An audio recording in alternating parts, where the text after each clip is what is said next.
मनुष्य की सबसे गहरी त्रासदी यह नहीं है कि वह कमजोर है, बल्कि यह है कि उसने अपनी दुर्बलता को एक गुण बना लिया है। फ्रेडरिक नीत्शे, वह ज्वालामुखी जिसने अस्तित्व को चीर कर देखा, कहता है, दुर्बलता केवल व्यक्तिगत कमजोरी नहीं है, ये समाज की गहरी चाल है, एक जाल जिसमें हम अनजाने ही उलझते जाते हैं। ये यात्रा आसान नहीं होगी, सत्य कड़वा होता है और दुर्बलता का जाल बहुत सूक्ष्म, लेकिन नीत्शे कहता है, जो देख सकता है वही मुक्त हो सकता है। क्या तुम देखने के लिए तैयार हो? क्या है दुर्बलता? क्या ये केवल शरीर की अशक्तता है? नहीं, दुर्बलता सबसे खतरनाक होती है जब वो मन में घर कर लेती है, जब कोई व्यक्ति अपनी पराजय को नैतिकता का नाम दे देता है, जब कोई समाज अपने भय को करुणा का मुखौटा पहना देता है, तब दुर्बलता एक रोग बन जाती है।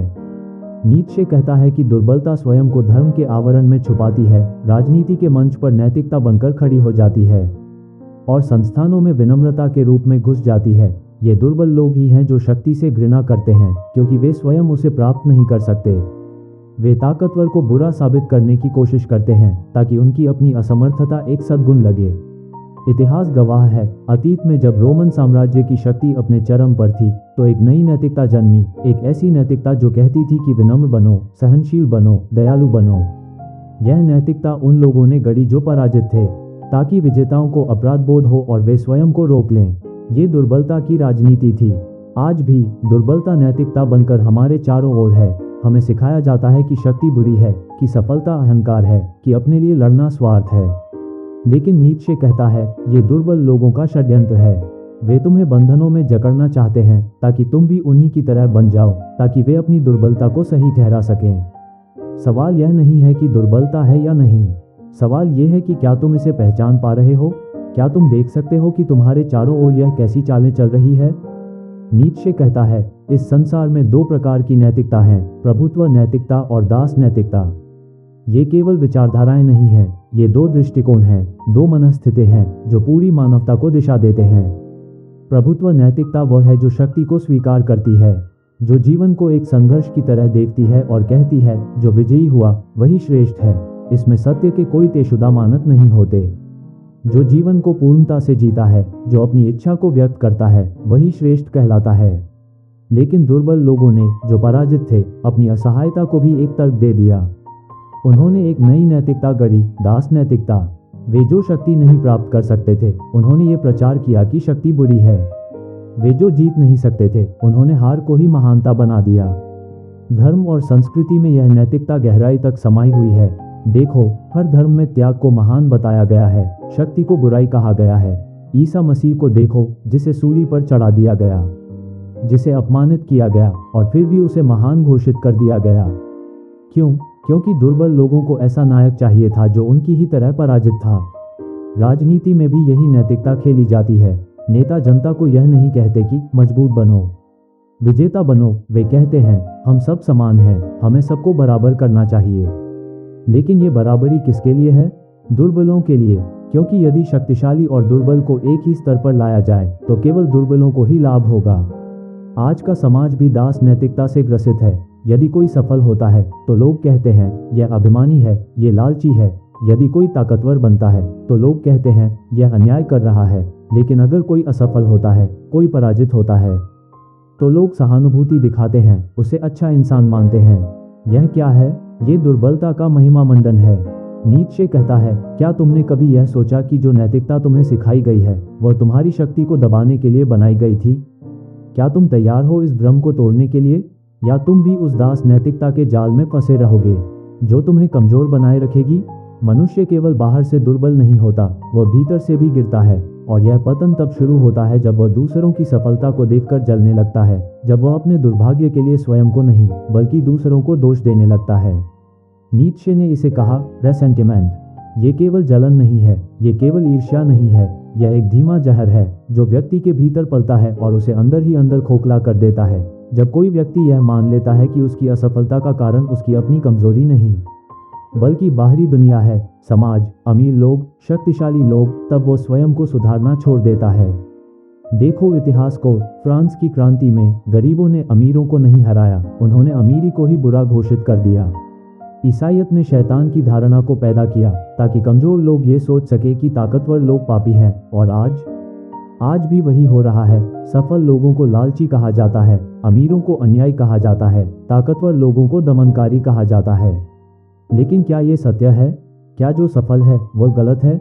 क्या जो शक्तिशाली है वह अनैतिक है? या ये दुर्बल लोगों का रेसेंटिमेंट बोल रहा है? जो शक्तिशाली होता है वह कभी किसी को दोष नहीं देता, वो अपने भाग्य को स्वयं बनाता है। सिकंदर महान ने कभी यह नहीं कहा कि दुनिया मुझे रोक रही है। उसने कहा, जहां तक मेरी दृष्टि जाती है वह सब मेरा हो सकता है। स्टीव जॉब्स ने कभी यह नहीं कहा कि बाजार में पहले से बड़ी कंपनियां हैं, मैं क्या कर सकता हूं। उसने कहा, मैं अपनी दुनिया स्वयं बनाऊंगा। लेकिन आम मनुष्य क्या करता है? वो शिकायत करता है, वो कहता है दुनिया अन्याय है, वो कहता है सिस्टम मेरे खिलाफ है। लेकिन नीत्शे कहता है ये दुर्बलता है।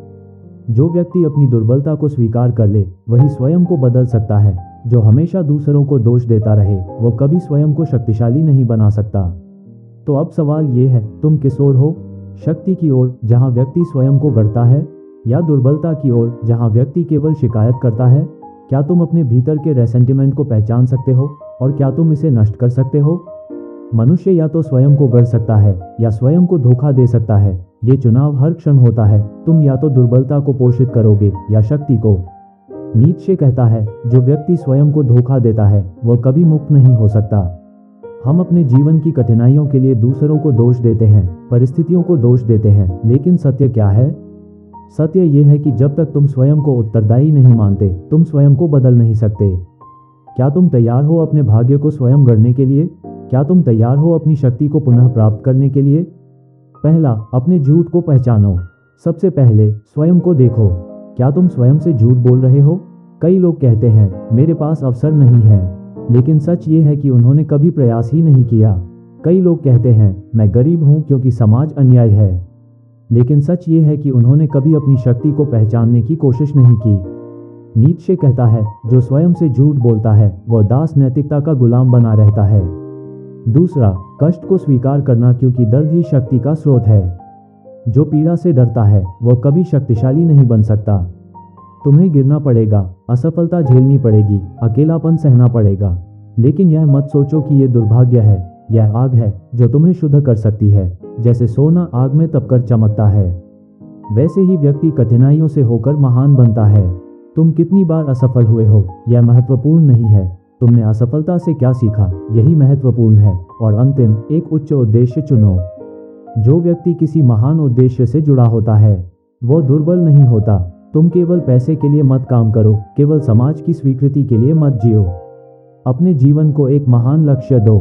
कोई कला, कोई विज्ञान, कोई मिशन, जो भी तुम्हें भीतर से बुलाए। जब तुम्हारे पास एक ऊंचा उद्देश्य होगा तो तुम्हारे भीतर की शक्ति स्वतः जागृत होगी। तब तुम दुर्बल नहीं रहोगे, तब तुम वही बनोगे जो नीत्शे चाहता था, एक स्वामी, अपने भाग्य का निर्माता। नीत्शे ने कहा था, समाज तुम्हें कमजोर बनाना चाहता है क्योंकि दुर्बल व्यक्ति को नियंत्रित करना आसान होता है। क्या तुमने महसूस किया है कि समाज तुम्हें एक सांचे में ढालना चाहता है? तुम्हें सिखाया जाता है कि सफलता का केवल एक ही रूप है, कि नैतिकता का केवल एक ही मार्ग है, कि तुम्हें दूसरों की तरह बनना चाहिए वरना तुम गलत हो। लेकिन ये सत्य नहीं है।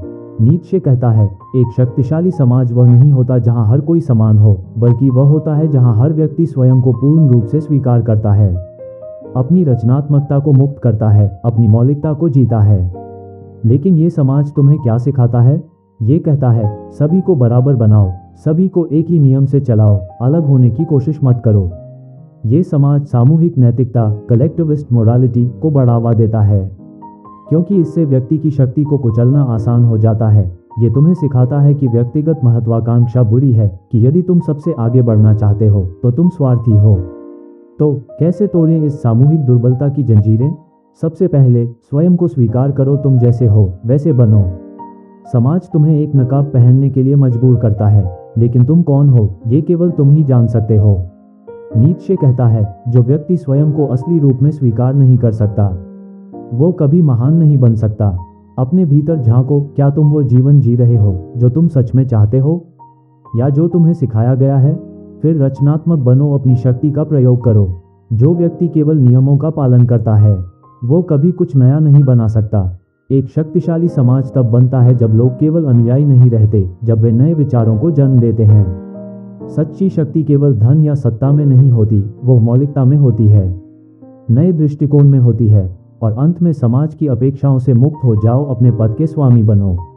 जब तुम केवल समाज के नियमों के अनुसार जीते हो, तब तुम केवल भीड़ का हिस्सा बनते हो। आज हर व्यक्ति यह सोच रहा है, लोग क्या कहेंगे? लेकिन क्या लोगों ने तुम्हें महान बनाया? क्या लोगों ने तुम्हें शक्ति दी? नहीं। तो फिर उनकी स्वीकृति की आवश्यकता क्यों? नीत्शे कहता है, तुम्हें अपनी नियति स्वयं बनानी होगी। समाज तुम्हें बताएगा कि क्या सही है, लेकिन तुम स्वयं ही अपने जीवन का निर्माता हो। तो अब प्रश्न ये है, क्या तुम अपनी शक्ति को पहचानोगे? क्या तुम भीड़ से अलग खड़े होने की हिम्मत रखोगे? क्या तुम अपने जीवन को स्वयं गढ़ोगे?